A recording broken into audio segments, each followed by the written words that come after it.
இன்றைக்கி ஒரு சூப்பரான பாட்டில் கிராஃப்ட் பார்க்கலாமா? ரொம்ப சிம்பிளாக தான் இருக்கும், ஈஸியாக பண்ணிடலாம் வாங்க.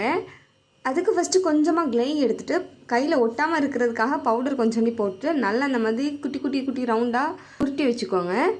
அதுக்கப்புறம் அந்த குட்டி ரவுண்டை லைட்டாக ப்ரெஸ் பண்ணிவிட்டு நான் எப்படி ஒட்டுறனோ அதே மாதிரி பார்த்து ஒட்டிக்கோங்க. பாருங்கள், நான் ஃபுல்லாக ஒட்டி முடிச்சிட்டேன். முடிச்சதுக்கப்புறம் லைட்டாக ஒயிட் கலர் பெயிண்ட் யூஸ் பண்ணிவிட்டு அதுக்கப்புறம் வந்து ஃபுல்லாக ரோஸ் கலர் பெயிண்ட் யூஸ் பண்ணிக்கிறேன். அப்போ வந்து ரோஸ் கலர் பெயிண்ட் இன்னும் கொஞ்சம் டார்க்காக நல்லா தெரியும், அதுக்காக தான். அதுக்கப்புறம் இன்னும் கொஞ்சம் க்ளே எடுத்துகிட்டு செடி மாதிரி நான் ரெடி பண்ணிக்கிறேன். நீங்கள் பாருங்கள், உங்களுக்கு புரியும். ஹலோ, உங்களை தான் வீடியோ பார்த்துட்ருக்கீங்களா? உங்களை தான் மறக்காமல் நம்ம சேனலை சப்ஸ்கிரைப் பண்ணிக்கோங்க. அதுக்கப்புறமா இன்னும் கொஞ்சம் க்ளேயை நல்லா தேய்ச்சி எடுத்துக்கிட்டு லீஃப்காக நான் ரெடி பண்ணிக்கிறேன். நான் எப்படி கட் பண்ணி ரெடி பண்ணுறேனோ அதே மாதிரி பார்த்து பண்ணிக்கோங்க. ரொம்ப சிம்பிளாக தான் இருக்கும். அவ்வளோதான், எல்லா லீஃபும் க்யூட்டாக ஒட்டி முடிச்சதுக்கப்புறம் க்ரீன் கலர் பெயிண்ட் யூஸ் பண்ணி எடுத்துக்கோங்க. அவ்வளோதான், நம்மளோட சிம்பிளான பாட்டில் கிராஃப்ட் எப்படி இருக்குன்னு சொல்லுங்கள். தேங்க்யூ.